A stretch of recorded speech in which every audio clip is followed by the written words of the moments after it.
Hi friends, welcome to our online course on non-conventional machining.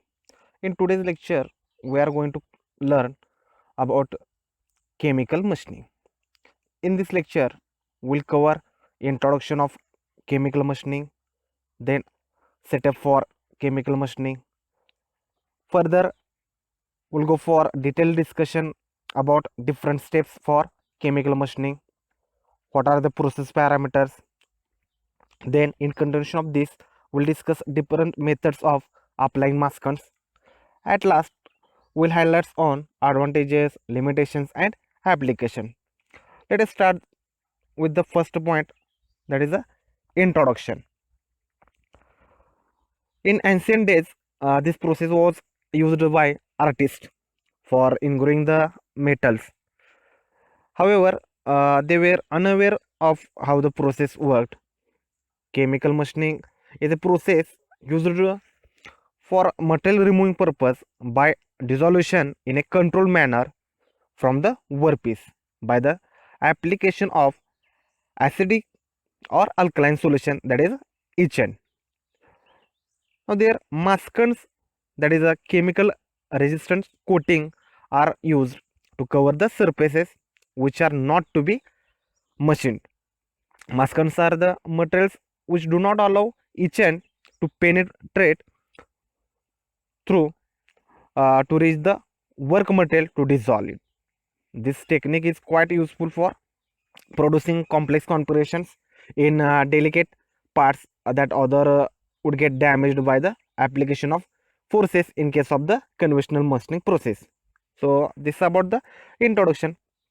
Let us move for the next point, that is a setup for the chemical machining. So here in this figure I have shown the setup which is used for chemical machining, which involves various steps. Okay, so that steps we are going to cover now. In this figure I have shown the workpiece. On that we have to include the B letter. Okay, for that we require the etchant, and before that we have to go for the masking also. Okay, again uh, we have to dip the our workpiece in the container which include the etchant. Okay, so this is a setup for the chemical machining. So in this chemical machining we have to follow the different steps. Let us discuss that step. First step is the we have to clean the workpiece with alkaline solution, and then we have to wash with the fresh water.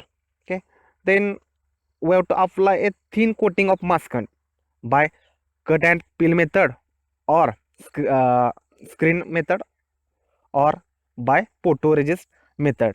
Okay, so these methods we are going to cover in next slide.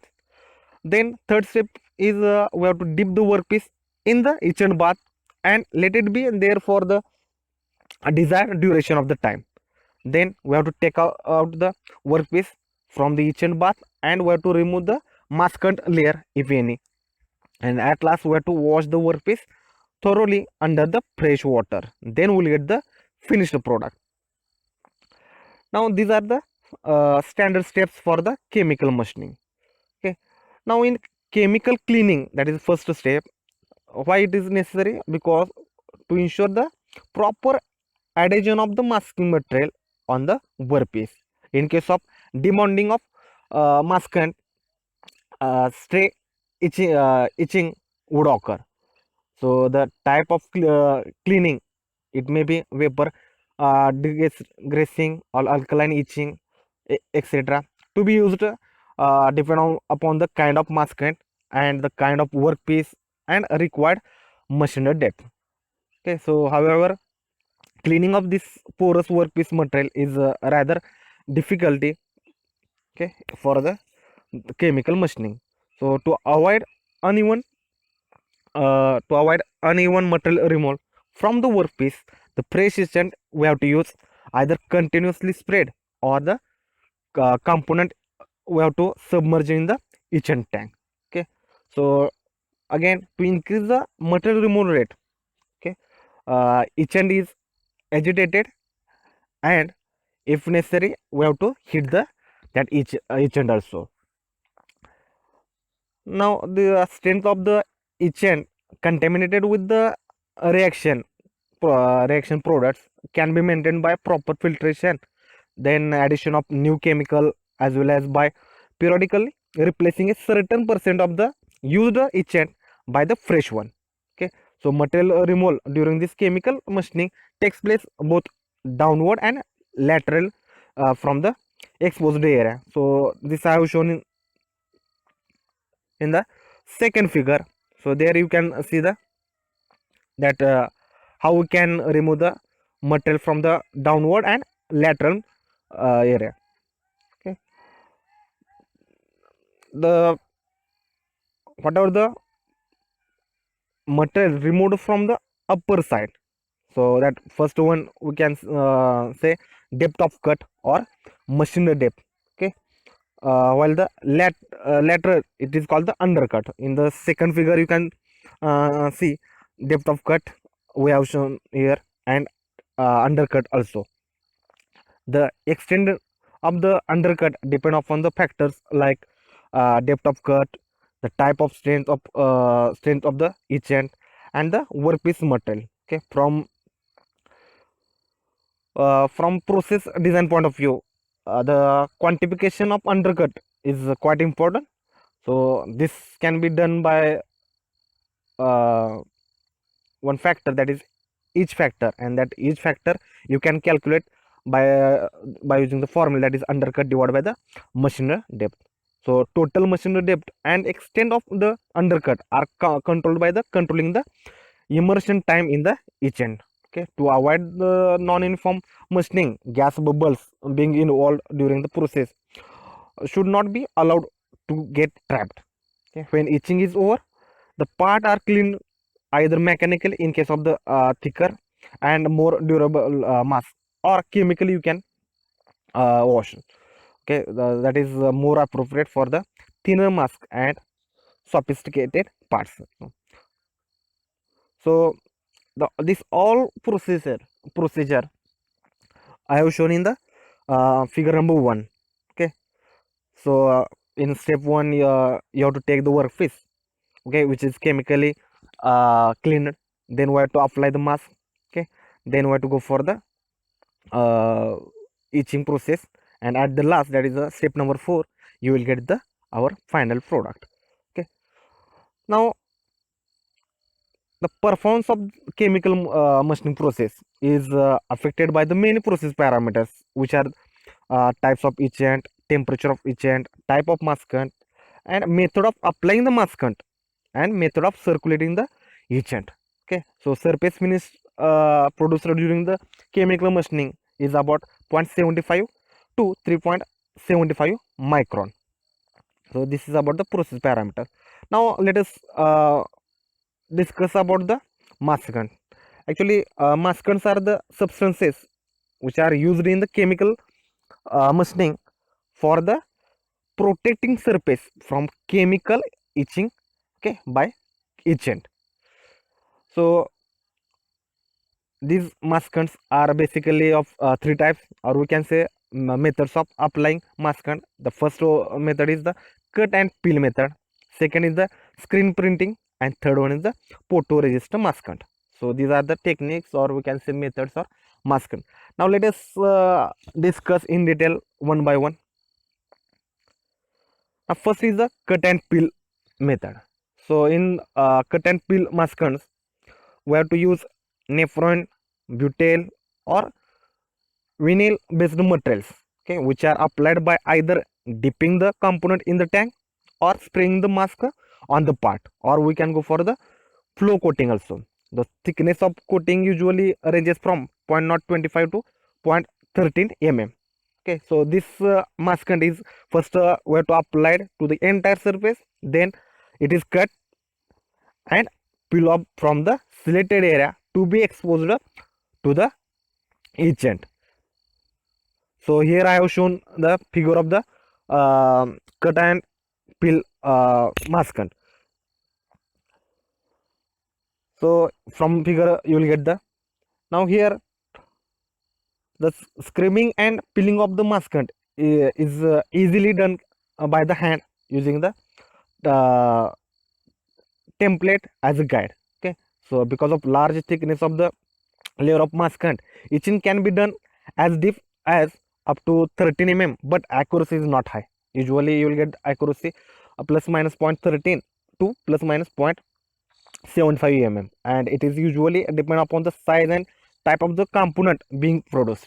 Okay, then time of etching, which is control the depth, okay, to which material removal takes place. Okay, so this characteristic has been used to produce a taper on a workpiece. In case of cut and peel maskant, okay, rescrubbing is possible. Okay, this characteristic has been used to produce a stepped component. Okay, the general application of these techniques are large size workpiece which are used in chemical industries, aircraft industries, missile industries, etc.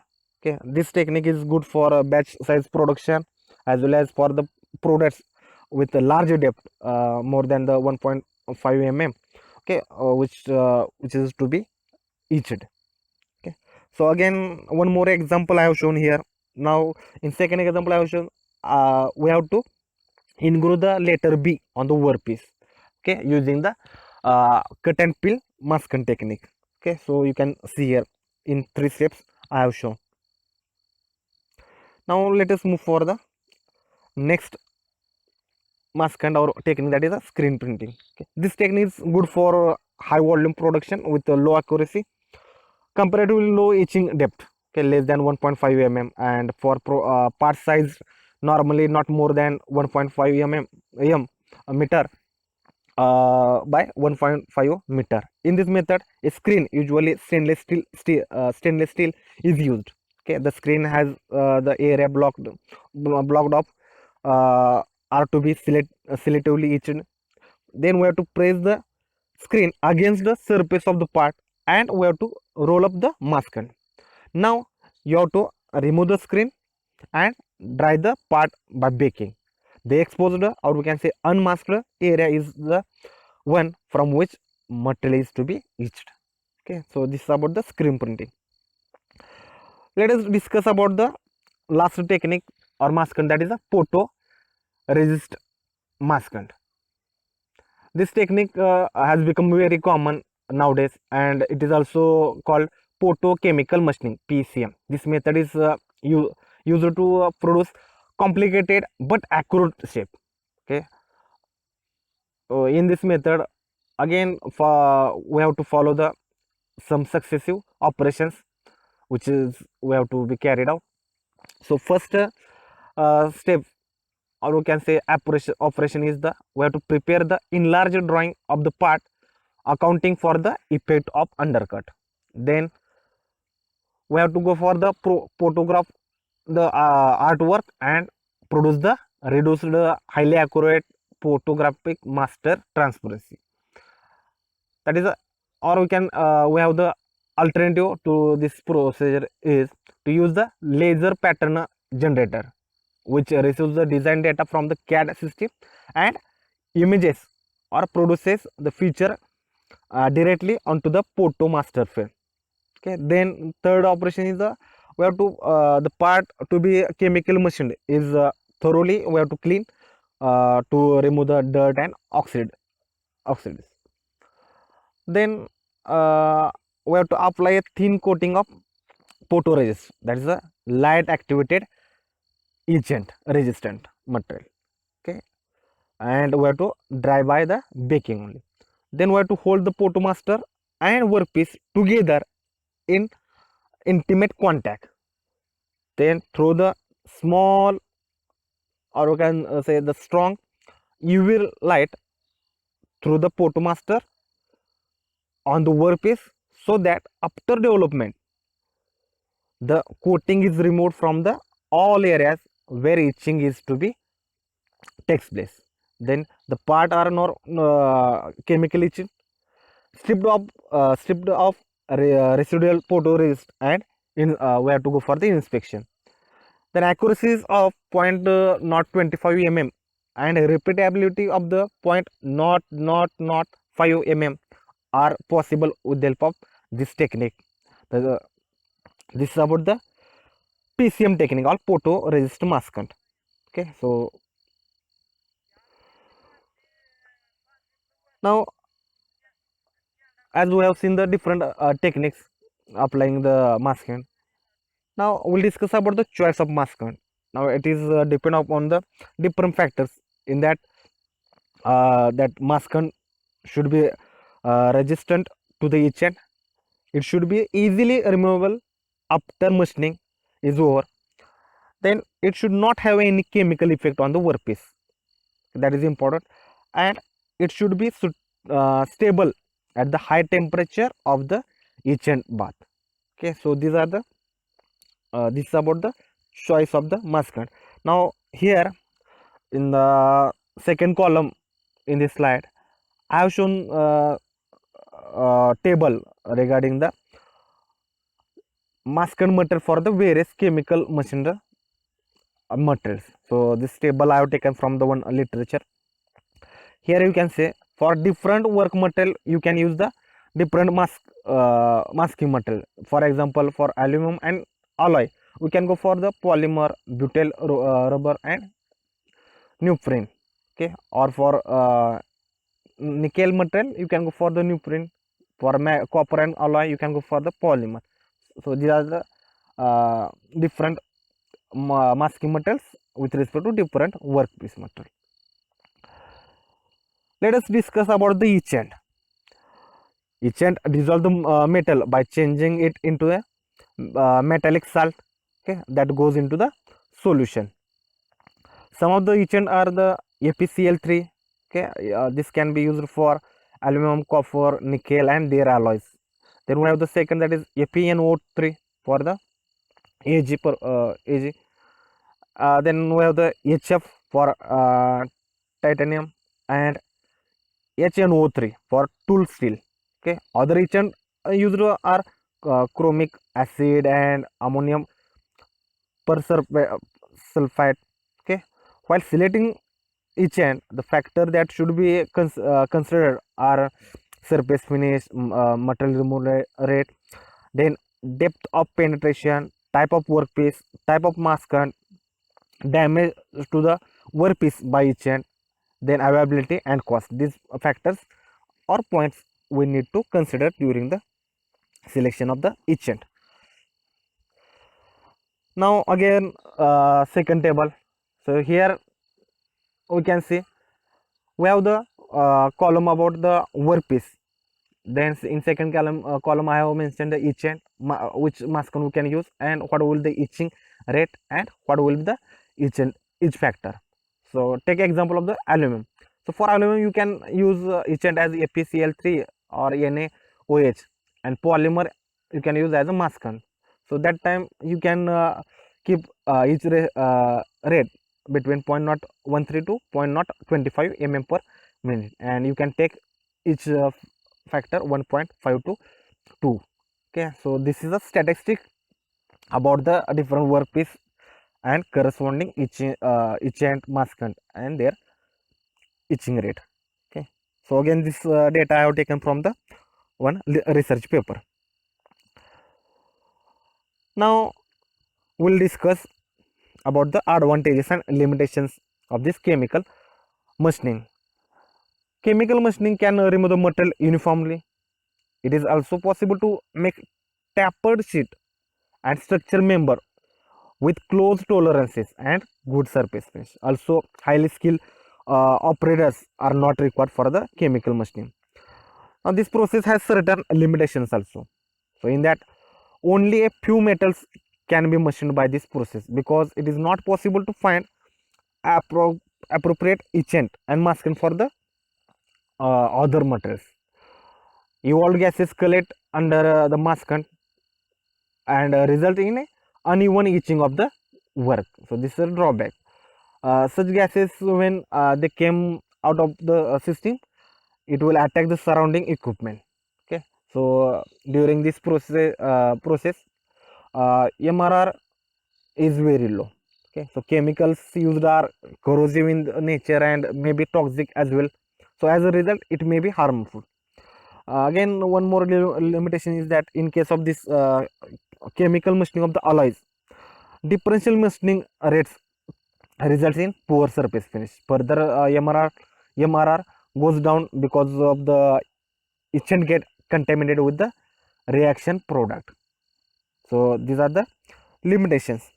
Now we'll discuss the last part, that is the applications of chemical machining. Okay, so this technique is quite useful for producing complex configurations in delicate parts that otherwise would be damaged by the application of forces in case of the conventional machining process. Again, this chemical machining process is used in many industries, which are aviation industries for making aircraft wing panel, then for the PC printed circuit boards, jewelries. So these parts we can produce using this chemical machining. It is also used to manufacture of very thin laminations without burr. Other applications include larger turbine engine components. Okay, uh, so this is got from the literature survey. Again, milling of spun aluminum, pressure vessel, bulkheads, and also shuttle components also. It is also this technique. It is useful for the finishing of the parts to close tolerance and to achieve the precision fits also. Some sheets metal components are manufactured by chemical machining in place of the welding and riveting also. So chemical milling and chemical blanking are the two most common versions of chemical machining. During chemical milling, the material is removed to produce the blind, the detail, that means the detail pockets and channels, etc., or to reduce the weight.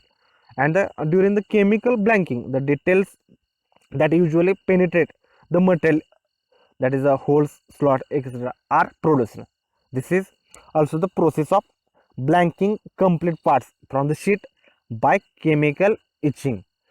Okay, by chemical etching of the periphery of the desired shape.